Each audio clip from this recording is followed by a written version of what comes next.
Nikolai Chernyshevsky's What is to be Done is more often cited than read.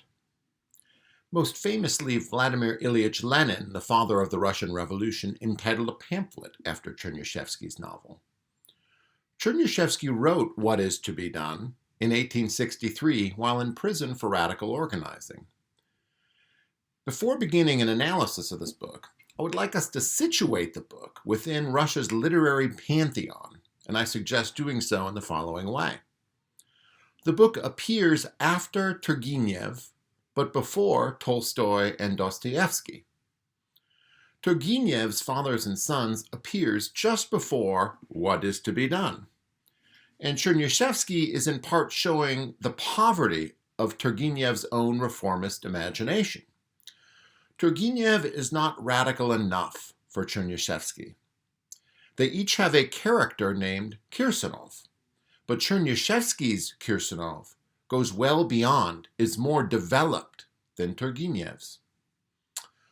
All of Dostoevsky's famous works appear after Chernyshevsky's What is to be Done, and there is some indication that Dostoevsky's Notes from the Underground is partially a response to What is to be Done.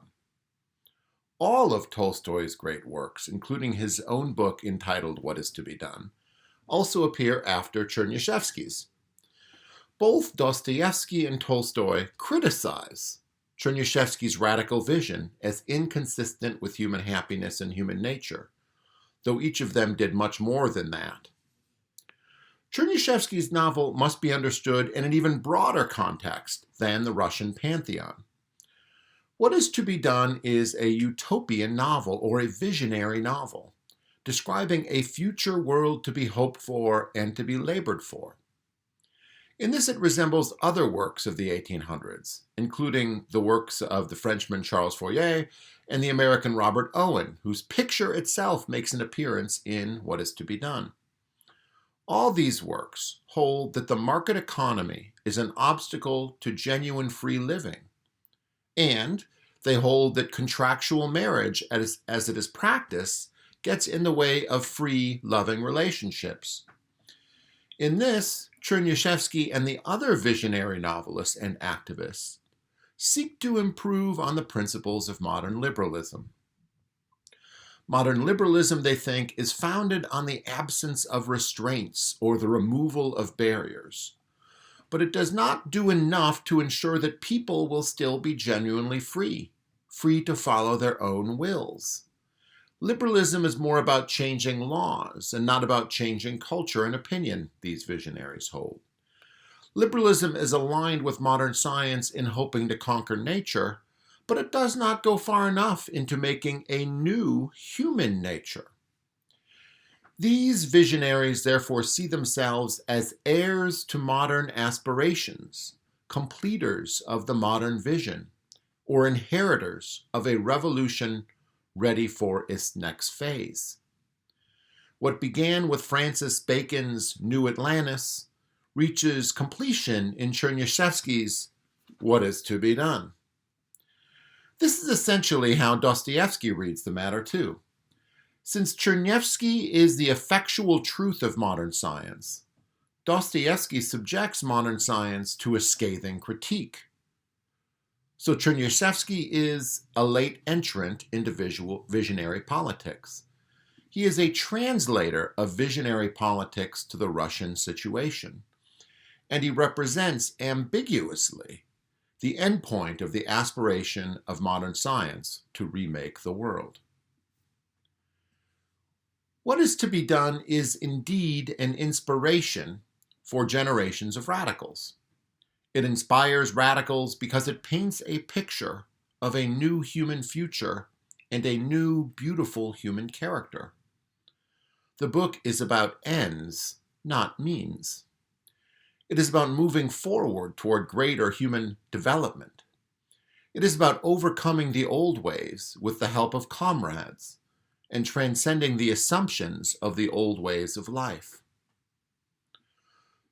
The revolution must be conducted, and the old way must be swept aside, precisely in order to make human perfection represented in the book possible. Chernyshevsky puts forward two pecking orders of admirable characters in the book. One pecking order concerns the possibility of revolution, and the other concerns the perfection of human character. Rakhmetov represents the perfection of the revolutionary, while Vera Pavlovna and others with whom she consorts represent the perfection of human character. Vladimir Ilyich Lenin was no doubt attracted to Rakhmetov, the epitome of the dedicated revolutionary. This, however, is not even nearly half the story in this novel. Rakhmetov appears only briefly near the end of the book, while Vera's doings make up almost the whole of the book.